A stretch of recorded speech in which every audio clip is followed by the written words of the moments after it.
I didn't have to get on a plane when it came down. I just had to get in my car and drive over 5 minutes. I'm speaking to my landsmen, you're my neighbors, you're my people. I'm a Plainviewite. I'm also delighted to be here because what could be a more fitting time to talk about Jewish anti-Nazi resistance than today? Today is exactly the 72nd anniversary of the Warsaw Ghetto Revolt. It started on April 19, 1943. You know, Yom Hashoah floats because it goes according to the Hebrew lunar calendar. It was originally intended to coincide with the Warsaw Ghetto Revolt, and then there were some other issues that had to be dealt with. But it tends to fall at different times. Once in a while, it falls on this day. Today, in Holocaust Remembrance Week, I'm very glad that I can tell this story. Now, today we're going to find out when the Jews during the Holocaust really went to their deaths as lambs to the slaughter. And I hope that finding out the truth will give us a new and special perspective on the depravity of ISIS and Islamic extremism, the twisted actions of today's terrorists, beheaders, and suicide bombers, who have only grown in number, even coming now from Europe and at home. They're fanatics who think themselves to be the epitome of bravery, of heroism, of self-sacrifice. Instead, I hope my words today, the stories I tell you, will provide you with countless examples of the true meaning of the words heroism and courage, of freedom, and those who respect the sanctity of human life. Now, and of course, the rise and revival of anti-Semitism in Europe is really shocking. You should all go to the ADL's Global 100 website. Google that, and you're going to see a new and the first ever interactive report on anti-Semitism in Europe and the world in 2014. 1/4 of the world's population, from their surveys, harbor anti-Semitic attitudes, and Europe is really a mess, as you'll hear. It's very scary. But we can do something about it.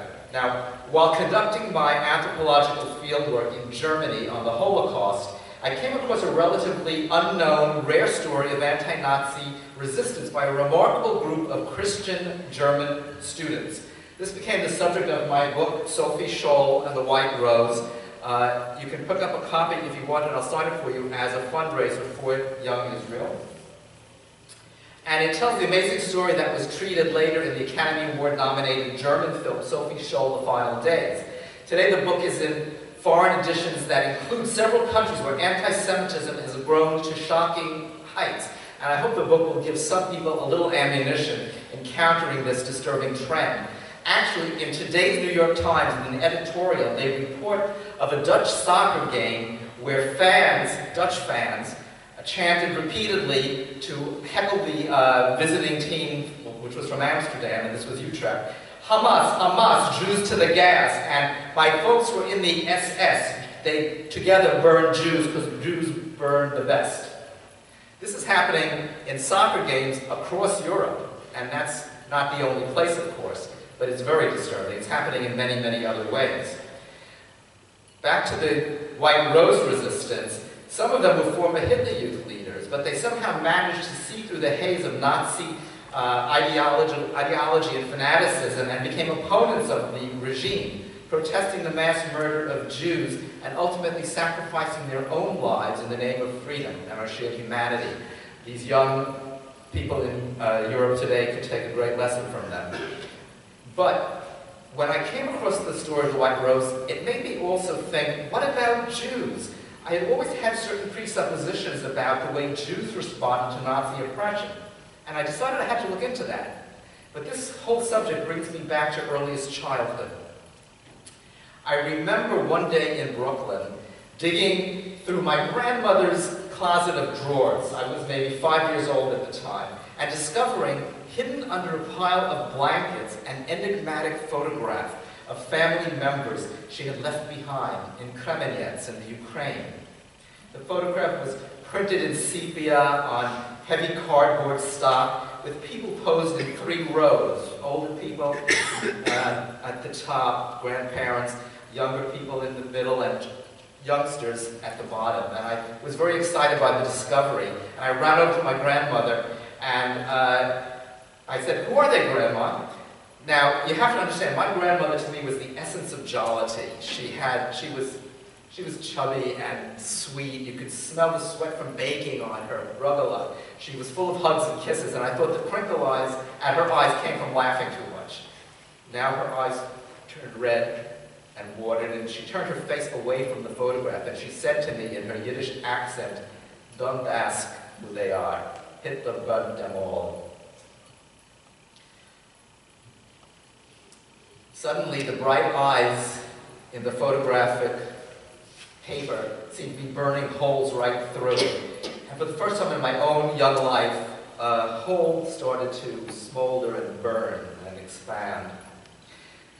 This photo connected me to those impersonal yet excruciating images that came to define the world's vision of European Jewry after the war. You know the ones that I mean. Jews as apparently passive victims, huddled naked beside ditches, awaiting their executioner's machine gun bullets, or marching quietly to their death by gassing. Well, years later, during my research on resistance for the New York's Museum of Jewish Heritage, which I helped create, I came across a very different family photograph that my cousin had in Philadelphia. This time, it was a picture of my grandmother's nephew, my cousin Scholl, sitting with high spirits on the steps of Kremenietz's Zionist Youth Center. Intrigued, I learned a story that the Nazis would never have wanted us to know. Led by these youths, the Jews of Kremenetz met their SS murderers with pitchforks and crowbars, set fire to their own ghetto, and then fled into the woods, only to be captured and rounded up by the SS and the local Ukrainian henchmen. What this discovery brought home to me was just how much the history of the Holocaust was not something simple and straightforward, but a struggle by Jews for truth and meaning, a struggle for history itself.